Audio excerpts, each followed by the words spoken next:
భారతదేశం మీద జరుగుతున్నటువంటి కుట్రకి తానే సూత్రధారిని అన్నటువంటి విషయాన్ని రాహుల్ గాంధీ నిర్భయంగా ఒప్పుకున్నట్టయింది, నిజాన్ని బయటపెట్టినట్టయింది.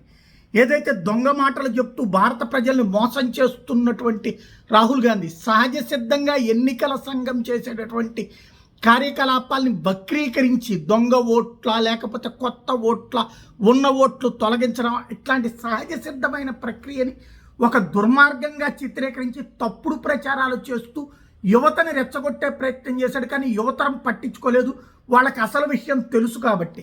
కానీ పదే పదే అబద్ధాలు చెబుతున్నటువంటి అసలు కారణం ఏంటంటే డీప్ స్టేట్ ఏదైతే ప్రపంచవ్యాప్తంగా నడుపుతున్నటువంటి కుట్రలో భాగంగా భారతదేశం పక్కనే ఉన్నటువంటి శ్రీలంకలో, బంగ్లాదేశ్లో, నేపాల్లో, పాకిస్తాన్లో, బర్మాలో చేసుకొచ్చినటువంటి తరహాలో యువతరాన్ని రోడ్డు మీదకి తీసుకురావడానికి ఒక కారణం చూపెట్టి దొంగ కారణాలతో వాళ్ళని మోసం చేసి వాళ్ళల్లో ఉన్నటువంటి సగం బుర్రగాళ్ళని వాడి, ఎందుకంటే ఇప్పుడున్నటువంటి జంజీ అంటే కార్పొరేట్ విద్యలకు అలవాటు పడ్డటువంటి సగం బుర్రగాళ్ళు ఎక్కువగా ఉన్నారు.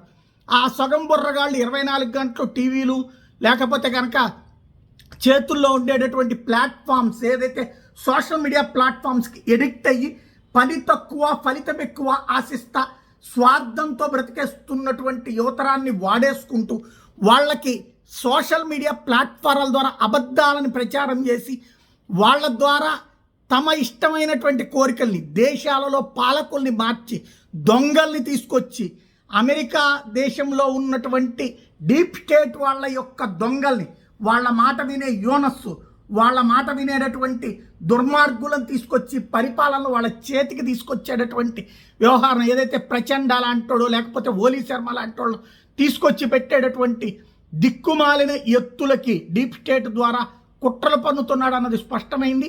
ఇవాళ దొంగ మాటలు చెప్పుకొచ్చింది. మొన్ననే కర్ణాటక గురించి చెప్పుకొచ్చాడు. కర్ణాటకలో ఇవాటి మాటల్లో కర్ణాటకలో తేడా చేశారు, అక్కడ ఉన్నటువంటి సో నియోజకవర్గంలో తేడా చేశాడు. కర్ణాటకలో మరి ఈయన చెప్పిన 2022-23 తర్వాతనే కాంగ్రెస్ ఎట్టా గెలిచింది. అట్లాగే ఈయన చెప్పిన నియోజకవర్గంలో కాంగ్రెసే గెలిచింది. ఓట్ చోటు జరుగుంటే కాంగ్రెస్ ఎట్టా గెలుస్తుంది అంటే పచ్చి మోసం, పచ్చి దగ.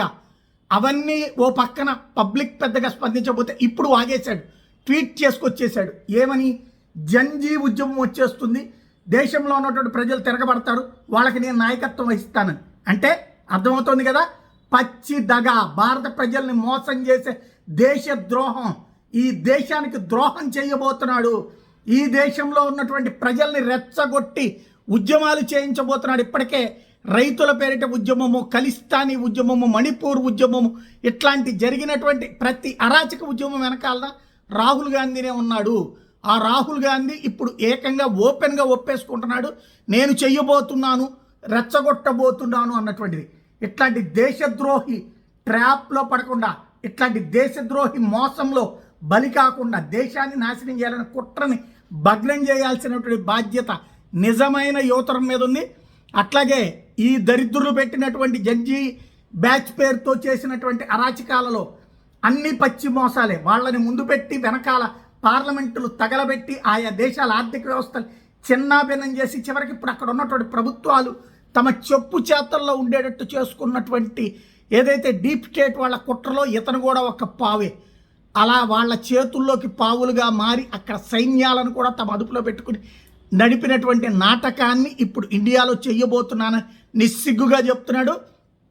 భారతదేశానికి స్వతంత్రం పోరాడి సాధిస్తే తమ పార్టీది, తమ నాయకులది, తమ తాతది, తమ ముత్తాతది అని ప్రచారం చేసుకుని భారత ప్రజల్ని 77 ఏళ్లుగా మోసం చేస్తున్న కాంగ్రెస్ పార్టీ చేస్తున్నటువంటి మరొక పెద్ద దగ, దేశ ద్రోహం ఈ రోజు జరిగేటటువంటి ప్రయత్నానికి సంబంధించి ఓపెన్గా చెప్పినటువంటి వేళ జాగ్రత్తగా ఉండాల్సిన బాధ్యత ప్రతి భారతీయుడికి ఉంది.